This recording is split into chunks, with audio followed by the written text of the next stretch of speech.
Şiктәш һәм вертикаль почмаклар һәм аларның үзлекләрен кулланып, мәсьәләләр шешүгә күшик. Беренче бирим.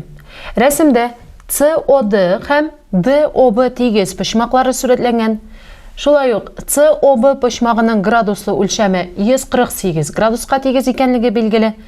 AOD почмагын табарга кирәк. AOD почмагы үзе AOC һәм COD почмакларының суммасына тигез. Демәк, әгәр AOC почмагының зурлыгын һәм COD почмагының зурлыгын тапсак, аларның суммасын кушып, AOD почмагын таба алабыз. Мәсьәләнең шарты буенча COD һәм BOD почмакларының тигез икәнлеге билгеле һәм COB почмагының 148 градуска тигез икәнлеге билгеле. Шулай ук COB почмагы COD һәм BOD почмакларының суммасына тигез. Бу почмаклар үзара тигез, ягъни COD һәм BOD почмаклары 148 градусны 2-гә бүлгәнгә тигез, ягъни 74 градус килеп чыга. Ягъни табылган почмаклар 74 градуска тигез булды. Рәсем буенча карасак, AOC һәм COB почмаклары шиктәш почмаклар. Ягъни аларның суммасы 180 градуска тигез була. AOC һәм COB почмакларының суммасы демәк 180 градуска тигез. COB почмагының градуслы үлчәме билгеле. Демәк, AOC почмагын таба алабыз. Аның өчен 180-нән 148-не алабыз. Нәтиҗәдә 32 градуска тигез булган AOC почмагы килеп чыга. Ягъни AOC почмагының градуслы үлчәме 32 градуска тигез булды. Ә хәзер AOD почмагын табарга бик җиңел. AOD почмагы 32-гә 74-не кушканга тигез була. Нәтиҗәдә 106 градус килеп чыга. Мәсьәләнең җавабы AOD почмагы 106 градуска тигез.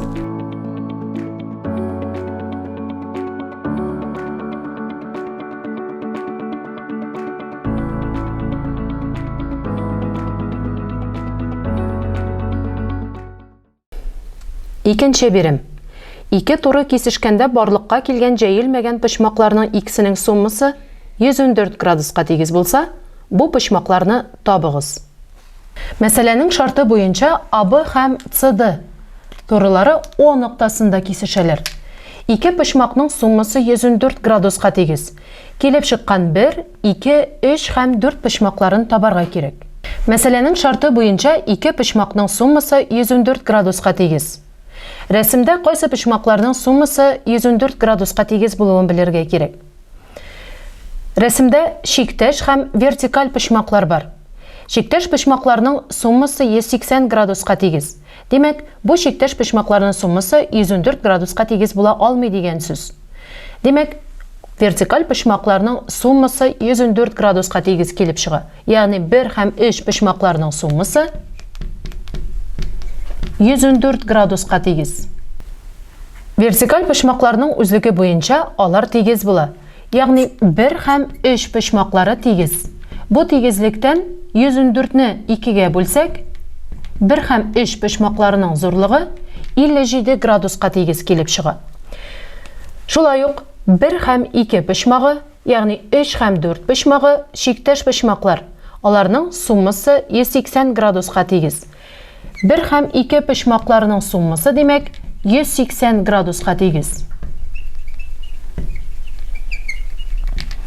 Бер почмагының градусы үлчәме билгеле. Демәк, 2 почмагын табу өчен 180 градустан 57 градусны алсак, нәтиҗәдә 123 градуска тигез булган 2 почмагы килеп чыга. Демәк, мәсьәләнең җавабы буенча 1 һәм 3 почмаклары 57 градуска тигез булды. 2 һәм 4 почмаклары вертикаль почмаклар. Демәк, алар тигез. 2 һәм 4 почмаклары 123 градуска тигез килеп чыга. Җавап 1 һәм 3 почмаклары 57 градуска, 2 һәм 4 почмаклары 123 градуска тигез.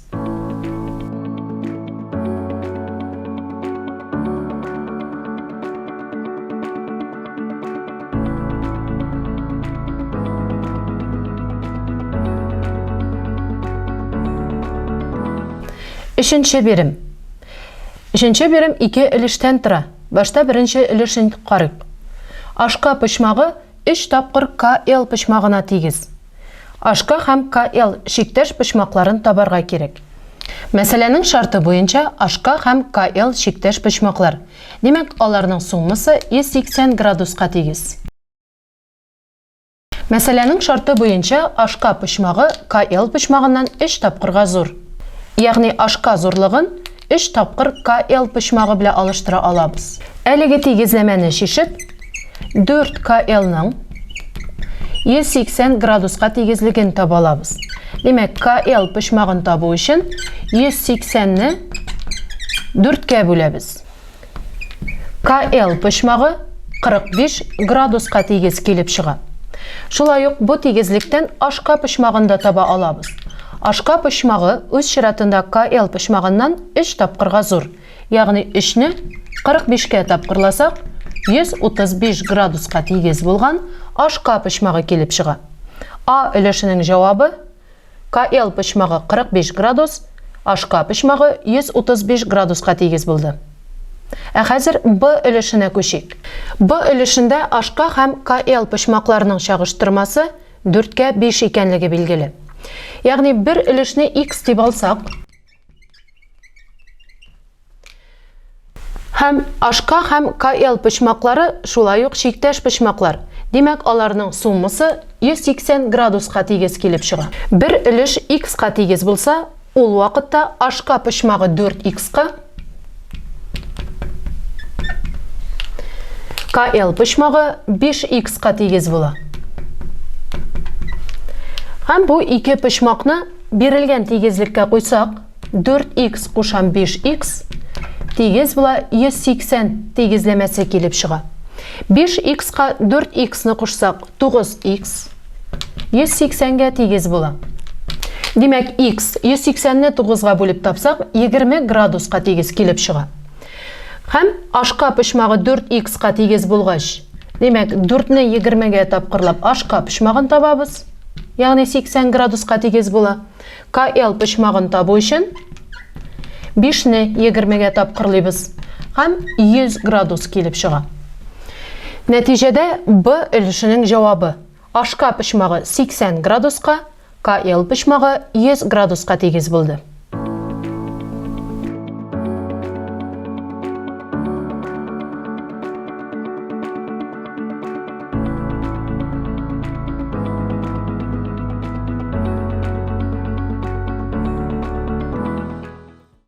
Шиктәш һәм вертикаль почмаклар һәм аларның үзлекләре темасы буенча практик өлешебез тәмам. Киләсе очрашуларга кадәр сау булыгыз.